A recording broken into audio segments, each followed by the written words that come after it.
இது வந்து டூனா ஃபிஷ்ஷு. இது வந்து ப்ரோட்டீன் சத்து அதிகமாக இருக்கனால குழந்தைகளுக்கு நல்லா கொடுக்கலாம். இந்த விதம் வந்து நம்ம பொரியல் பண்ண போகிறோம். ரோஸ்ட் பண்ணுறதுனால முதல்ல வந்து இது இஞ்சி பூண்டு பேஸ்ட்டு, இது மிளகாய்த்தூள், இது வந்து உப்பு, இது கார்ன் பவுடர், இது வந்து ஜீரக பவுடர், இது மிளகுத்தூள், இது மஞ்சள் தூள், லெமன். எல்லாத்தையுமே உங்களோட தேவைக்கேற்ப உரப்பு உப்பு எல்லாம் உங்கள் தேவைக்கேற்ப போட்டுக்கோங்க. போட்டு எல்லாத்தையும் மிக்ஸ் பண்ணிவிட்டு ஒரு 5 நிமிஷம் வச்சுட்டு அடுத்த பேஸ்ட்டை இப்போ ஒவ்வொரு ஃபிஷ்லேயாக மேலே நம்ம அப்ளை பண்ணிடணும். அப்ளை பண்ணிவிட்டு தவாவில் போட்டு எடுத்துட்டோம்னா நம்மளுக்கு ஃபிஷ் ஃப்ரை ரெடி.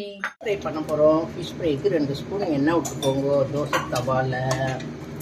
அதில் நம்ம ஒவ்வொரு ஃபிஷ்ஷாக போடுவோம். ஒரு ஃபிஷ்